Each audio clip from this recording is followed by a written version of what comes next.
This is Dr. Herb Bateman in his instruction on the general letters. This is session number 23, 1 Peter chapter 4, verse 20 through chapter 5, verse 14. Admonitions to leadership and community at large.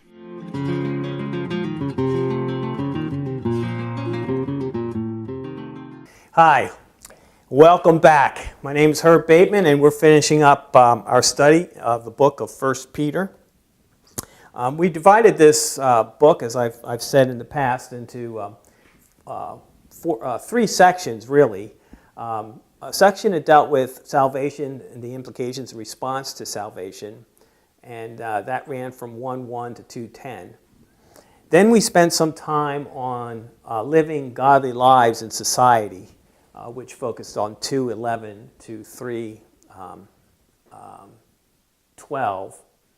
And then we moved into a section that I've labeled admonitions. But the admonition section is actually three parts. We looked at the first section, which was the longest group of admonitions, when it dealt with admonitions concerning our response to suffering. This video, what we want to do is look at Peter's admonition to leadership, leaders in the church, and then the section of admonitions to the community at large and their responses. And then finally, we're going to deal with and wrap it up with the closing salutation in 1 Peter. But before I begin thinking about and talking about leadership in 1 Peter, one of the things that I always admire about leaders, and I've already mentioned this in our last segment concerning suffering, where Jesus is set up as the example to follow when it comes to suffering, and rightfully so, because he suffered for something he didn't do, and was murdered for it. He was crucified for it. But yet, at the end of the day, he was deemed victorious for it. I admire films that focus on sacrificial leadership like that. One of my favorite is Glory, with Matthew Broderick in it. And it's set in the Civil War era, and Matthew Broderick plays the part of Colonel Robert Gould Shore from Massachusetts, and he's given the leadership role, the responsibility to lead a group of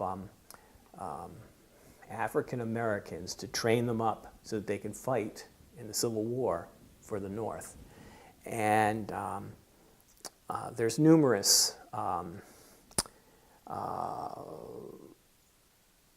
segments of the story that are they tug at your heart. The lack of understanding on Shaw's part concerning what a black slave had gone through. And there's a lack of understanding on the black or the African American, and some of the attitudes that pretty much come through from Danielle Washington, who plays an African American soldier in that regiment. But the gripping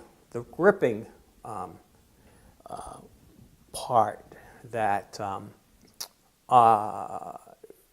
that just inspires me is at the end of the film, when they're pinned down and they're trying to take Sumter on, or a fort on Carolina's shores, and the regiment volunteered to lead an attack against this rebel fort, the southern fort on the Carolina shore, and they get pinned down. I mean, their entire regiment gets pinned down, and it's looking pretty bleak.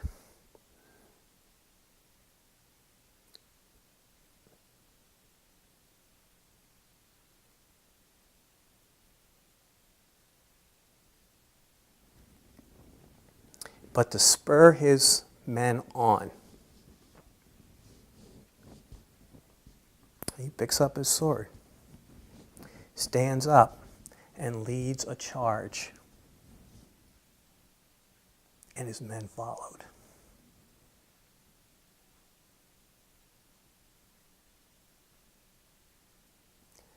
A good leader doesn't ask you to do something that he or she is not willing to do themselves.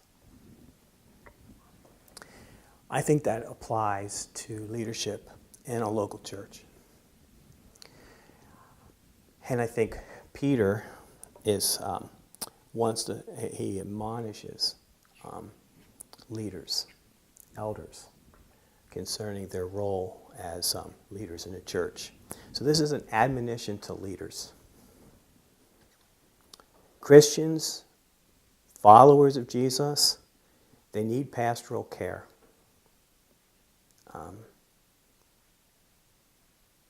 Humility, spiritual alertness, and God's gracious help in the midst of suffering for their faith. And so as we think about leaders in general, pastoral care, humility, spiritual alertness, grace, graciousness, these are all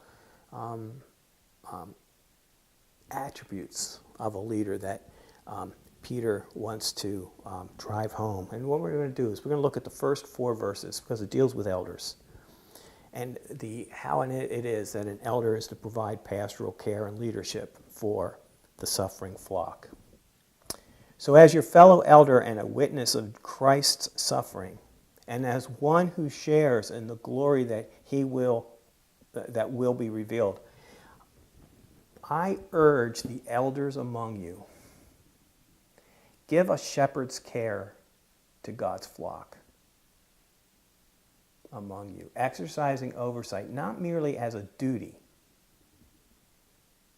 but willingly under God's direction, not for shameful profit, but eagerly. And do not lord it over those entrusted to you, but be examples to the flock. Then when the chief shepherd appears, you will receive the crown of glory that never fades away. So, in light of the inevitability that trials appear, Peter gives a special charge to the leaders of the church, the elders of the church. And he himself was an elder. He speaks from experience. He participated in the sufferings that come along with being a follower of Jesus. And the idea of witness doesn't mean observed in just merely of Christ's sufferings, but that he shared in the sufferings of Jesus. He knew what it meant to suffer. So we have this, as a fellow elder, Peter is recognizing, I'm like you guys. I'm an elder just like you. And I've witnessed and experiencing sufferings that some of you are experiencing. And then he talks about what it means to be a shepherd of God's flock that are under your care. It's overseeing them. You oversee them. You shepherd your flock by watching over them. It's not by compulsion, but it's willingly. You watch over people. You care for the people in your church because you care for them. And it's not for greed of money, but with eager enthusiasm. I think one of the words here, give a shepherd's care to God's flock among you, exercising oversight, not merely as a duty, but willingly under God's direction, not for shameful profit, but eagerly. there is a sense that leading and guiding has the idea of guarding. We need to be mindful and guard those we watch over, and providing the need for those in the church. I think, we live in a period of time, and I've said this on more than one occasions in churches that I have served in and have served as an elder. We live in a period of time where we overcommit as leaders, to the point that we don't have time to do these expectations well. Oftentimes, as an elder, you may find yourself doing 2, 3 things within the church, 3 activities that are very time-consuming and demanding. In addition to working a 40, 50, maybe even a 60-hour week, taking care of the family, running the kids from this event to the other event. And we struggle with being a shepherd that exercises oversight, not merely as a duty. It tends to be more of a duty when we're overcommitted, rather than something that's willingly being practiced. And don't lord it over those entrusted to you. In thinking about leadership styles, there's all different types of leadership style. But the minute I hear someone say, "I'm a benevolent dictator," that is not a 1 Peter elder.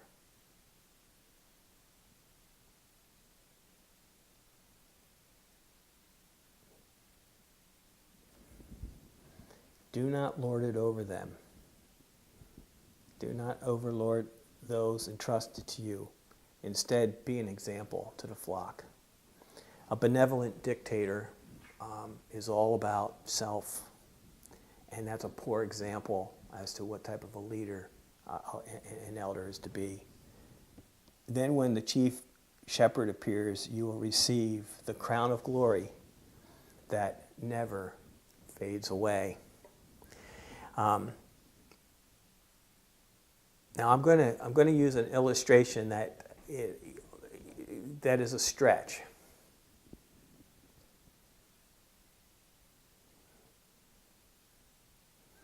But I think it exemplifies the care, the concern for another person. It's manifested in a movie, and this illustration can be used for a number of different opportunities. Sacrifice, the right perspective about what grace is. There's a number of things that this flick could represent. I'm going to use it to represent what good leadership is. It's set in World War II. It's a movie that is who has its background, its setting in World War II. And women are sitting around keeping tabs on who is dying, who is missing in action, and who to send letters to.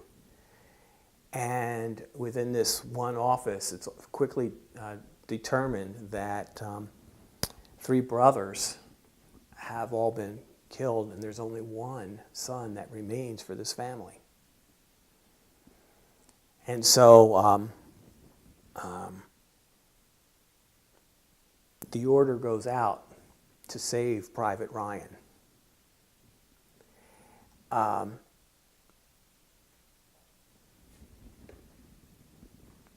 Some general over his forces cared enough, not just for that young man, but for the family of 4 men over whom he is over control with, sets out an order to save Private Ryan.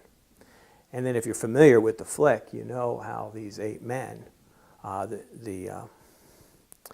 the struggle that they're going through, it's a suicide mission in many ways, going behind enemy lines to try to rescue this young man, Private Ryan. And by the way, this is a true story.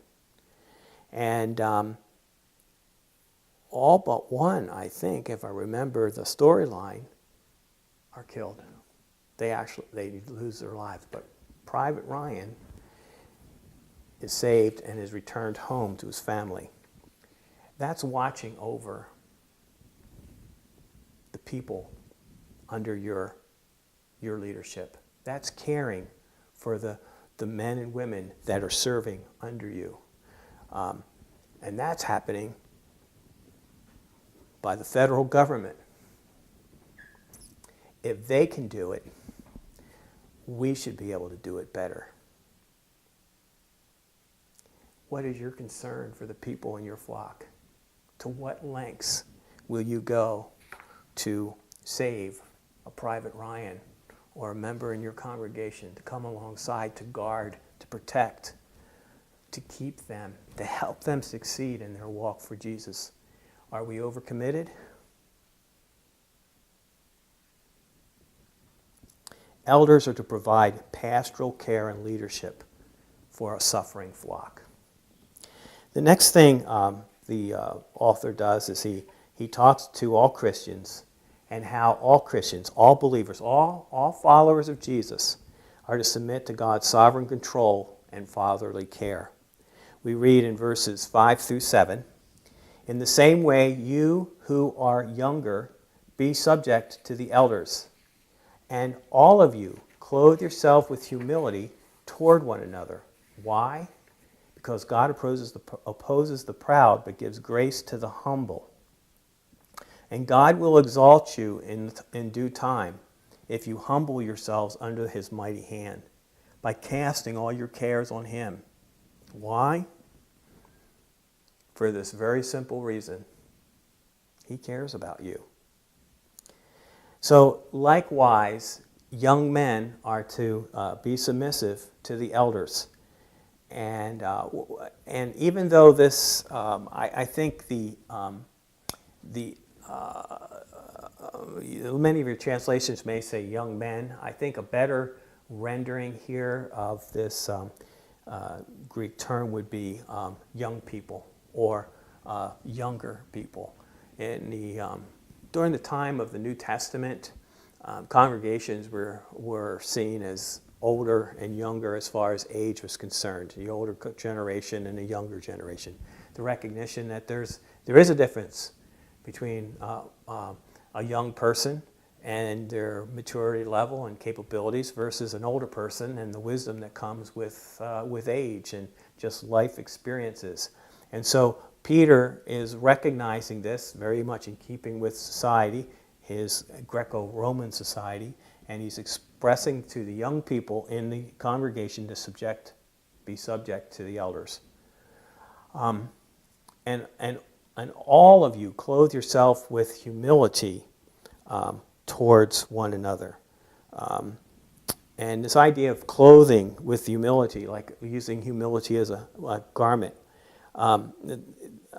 this word in the Greek for clothe, it's very rare. It's a rare one. That comes from a word referring to the apron slaves put on over their regular clothes that prepared them for service. So, the idea is that humility is sort of like given becomes a metaphor for clothing. Put it on as you prepare yourself to serve within the church, as you serve within community. Put on, like clothing, humility. It has to be deliberate. It has to be an act that you do. Humility doesn't come naturally. It's very easy to become very proudful.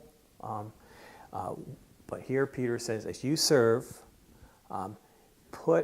make a deliberate effort and put on humility as you serve. Because God opposes the proud. We serve God humbly, not in arrogance.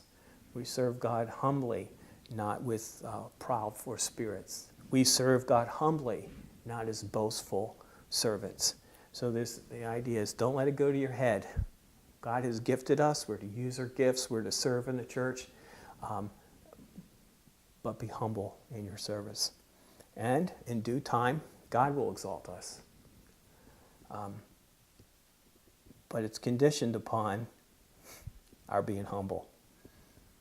And then there's this expectation, this admonition to, as you're suffering, as you're going through things, you're going through life, and you may experience a situation that is extremely painful. We're to strive to be humble in situations by casting our cares on Him, because He does care for us. In much the same way as elders are being asked to care for the flock, it's being communicated to us that God cares for us. Once again, we're right back. God is not asking us to do anything that He Himself doesn't do when it comes to the way He relates and cares for His people and those that are in the community of believers.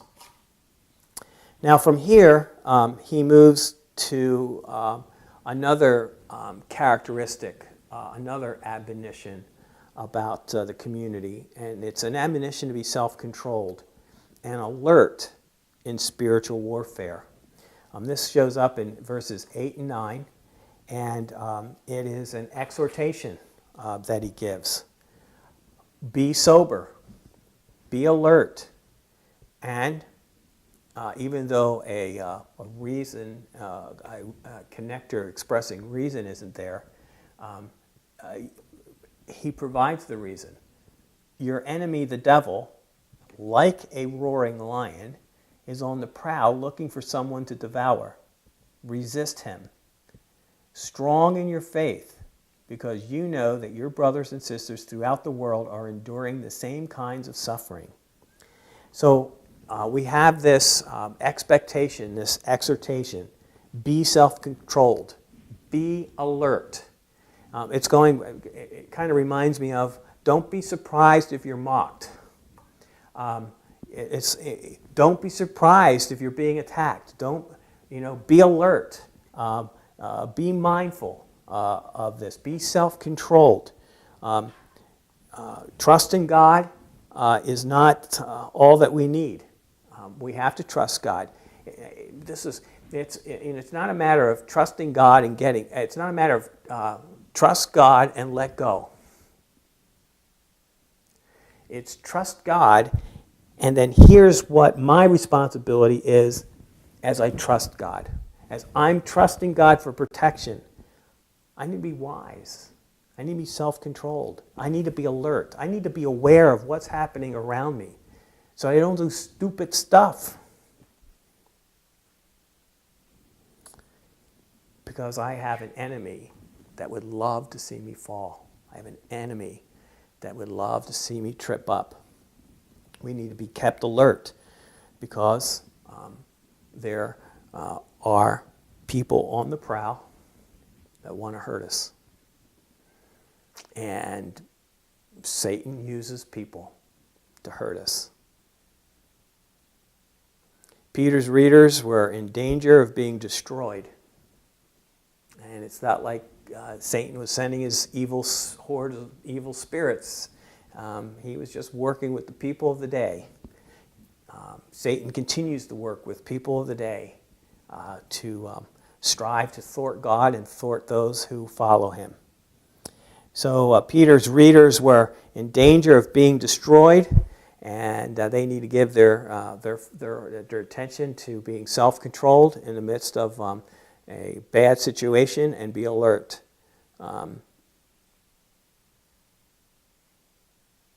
We are to resist the devil and the means that he uses to try to trip us up.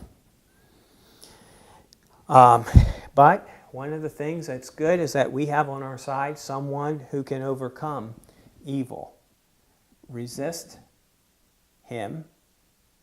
Be strong in your faith, because you know that brothers and sisters throughout the world are enduring the same kinds of suffering. And once again, we're back into this Elijah mentality, a story that I shared earlier.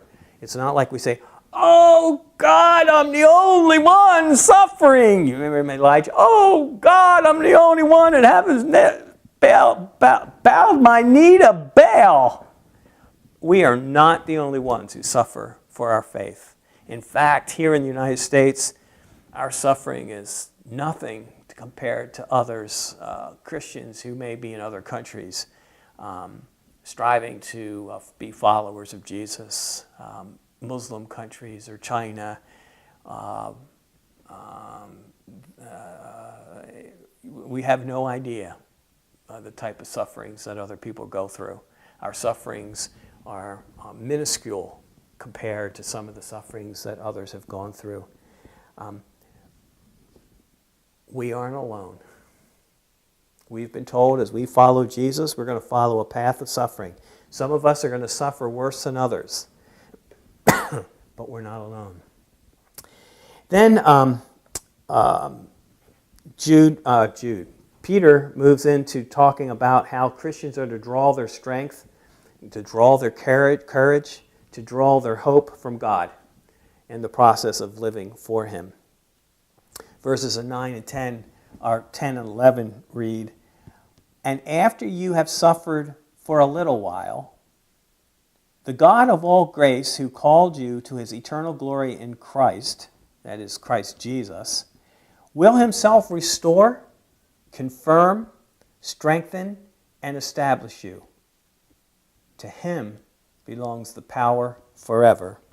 Amen."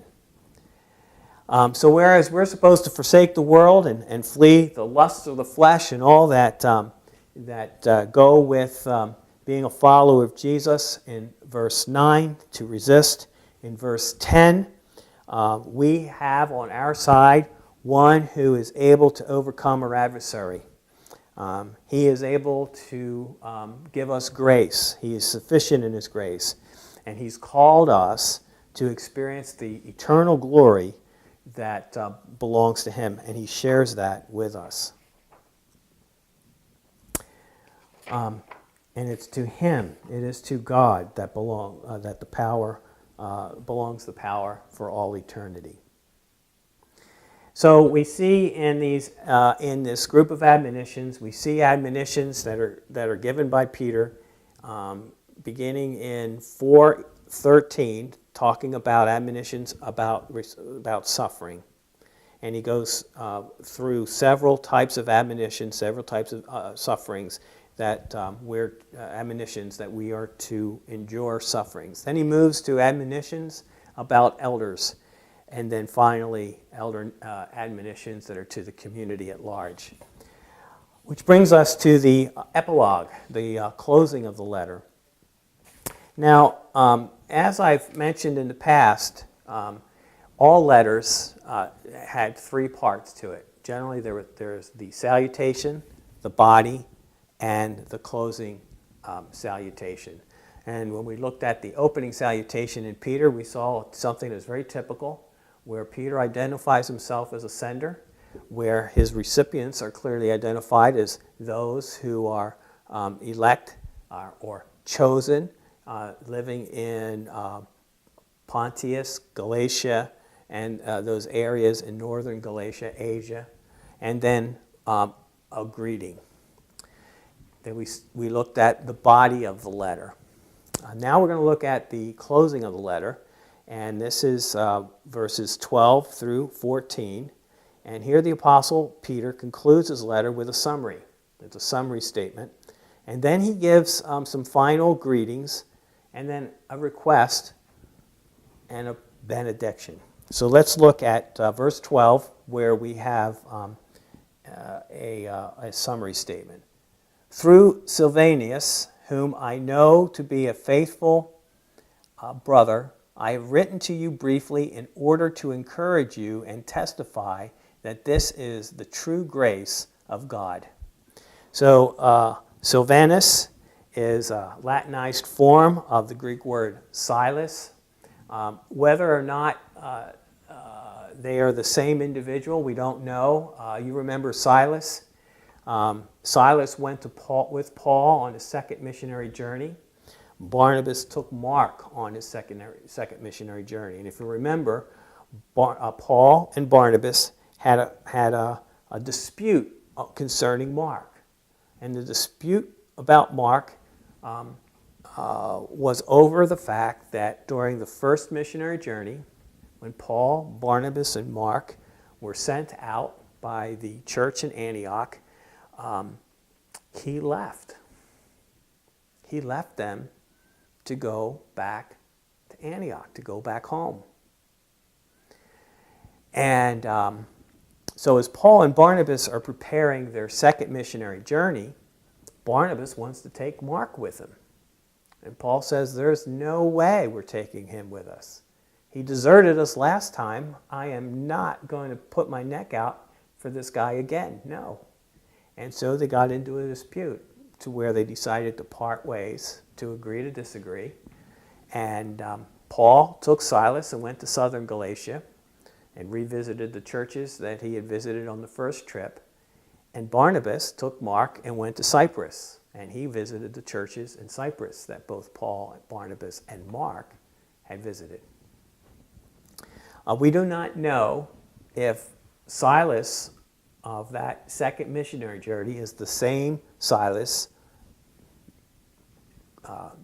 named here as Silvanus, is the same person. It is possible that he was an amanuensis for the writing of 1 Peter. Now, we spoke about this when we talked about genres. In my book on interpreting the general letters, I have a section in here on the genre, or the genre of the general letters. And we talked about the fact that not everyone could write in the ancient Near East. Not everyone could read in the Greco-Roman world. At most, 20% of the population in the Greco-Roman world could read and write. So people were trained to be letter writers. And if you wanted a letter to be written, you would hire an amanuensis. It is suggested that Silvanus is an amanuensis who assisted Peter in writing or composing the letter. I happen to believe that Peter didn't know how to write. He might be able to, read a little bit and copy letters and copy numbers as a fisherman to keep books. But I think he was a fisherman, and I don't think education was part of his background. And I think in much the same way as the rest of the Greco-Roman world, he presented to this amanuensis a letter he wished to write, and the amanuensis helped him write the letter, and he penned the letter for him. Remember that it is not unusual. Just think about Paul. Paul was an educated person. Paul was able to read. Paul was able to write. And yet, he would hire an amanuensis. Why, Paul? Well, that's just what people did in those days. In much the same way, and I used this illustration when we talked about this under the genre of letter writing. We can write our own wills today. We can go online and get a template for wills. But most of us, we're going to hire an attorney. Why? Because they've been trained to write wills, and we have not. We may be able to read, we may be able to write, but the attorney has the legalese to be able to do it right and to secure our belongings, to be able to pass them on to our loved ones or pass them on to a nonprofit organization or whatever we want to do with it. We hire an attorney. In much the same way in the ancient Near East, you hired an amanuensis if you wanted a letter written. There are very few occasions where amanuensis might not be used. So it is possible that Silvanus is both the amanuensis and the letter carrier for this letter to the churches scattered throughout that northern Galatia area. And so Silvanus, whom I know to be a faithful brother, someone that Peter has a great deal of confidence in. We go to verse 12. He is. I've written this briefly in order to encourage you with a specific intention. The intention for Peter to write this letter is to be encouraging. And you know, when you're down, when you're suffering, you need encouragement. You need someone to come alongside to recognize that what it is you're going through, to identify your suffering, to empathize with your suffering, but yet to come alongside in such a way to affirm that you keep on keeping on. And then he says, stand fast in it. Stand fast in your suffering. Don't sway. And in some ways, this isn't too much different from Hebrews, although the author of Hebrews is a little bit more intense about his the manner in which he encourages people to keep their faith. Then he says, the church in Babylon, chosen together with you, greets you, and so does Mark, my son. Now, that's an interesting description. I thought, where is he writing this thing from? Babylon? Is he in Babylon? Babylon may just refer to, it may refer to the city of Babylon on the Euphrates River, but it seems more likely to be a veiled reference to Rome, where Peter spent the last days of his life. Remember, I see 1 Peter as being written somewhere in the early 60s, maybe 64, and he's in Rome. And so Babylon is known as a city of sin, idolatry, and it becomes a personification for sin. And so Babylon is seen, Rome is depicted as being Babylon in a metaphorical sense. Why would Peter have called Rome Babylon? Well, probably he did so because Rome was the capital of the pagan world. At one time, Babylon was the capital of the pagan world. So he's recognizing and calling the place from which he's writing Babylon. The church in Babylon, the church in Rome, chosen together with you, greets you. So he's recognizing not only are the people in Rome that are followers of Jesus chosen, but so are the people in Bithynia, Galatia, Asia, in this northern Galatia area. They are chosen. We have chosen people throughout the Greco-Roman world, Peter is acknowledging as he closes out this letter. Notice who's with him. Mark. That same dude that decided not to stick around for that first missionary journey, and Barnabas encouraged him, and they went out on the second one. And of course, now we see Mark in Rome with Peter. I happen to believe the same Mark is the Mark that wrote the Gospel of Mark. Perhaps these two writings are coming together. Peter and Mark are collaborating together, and Peter is preaching, and Mark is writing this down, and he's putting together this letter. Who knows? But we do see Peter and Mark together in Rome. And as this letter closes, he says, greet one another with loving kiss. Peace to all of you who are in Christ. So as we close out this letter, as we close Peter, our study of Peter,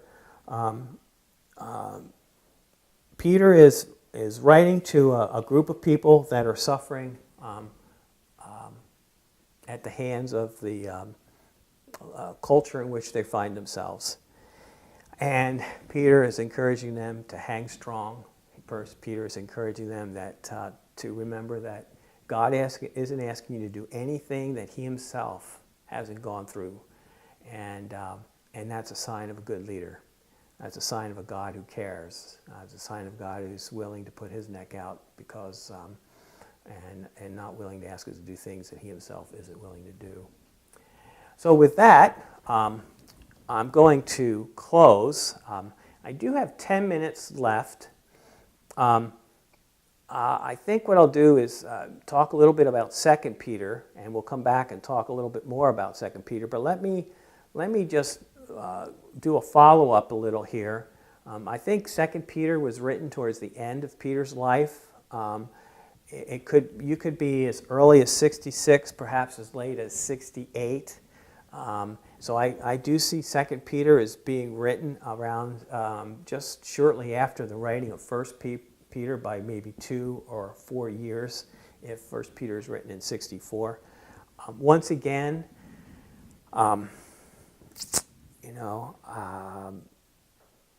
there are places you can go to evaluate some of these discussions about 1 Peter.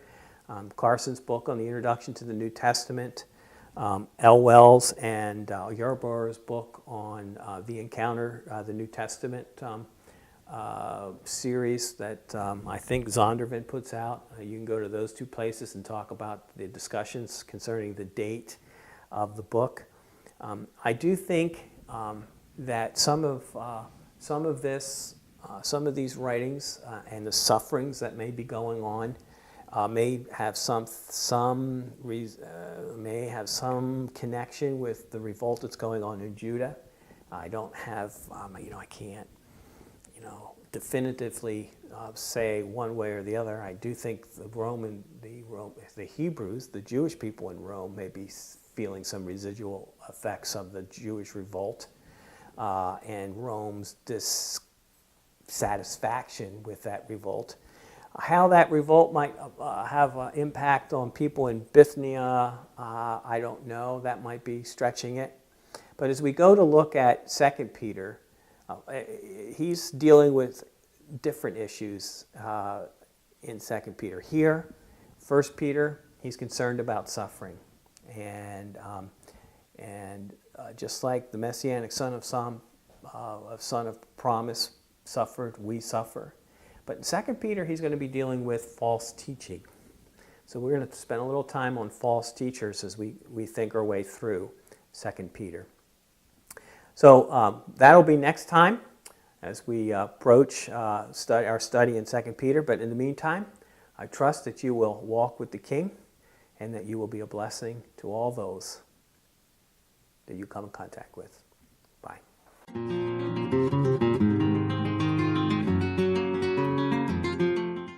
This is Dr. Herb Bateman in his instruction on the general letters. This is session number 23, 1 Peter chapter 4, verse 20 through chapter 5, verse 14. Admonitions to leadership and community at large.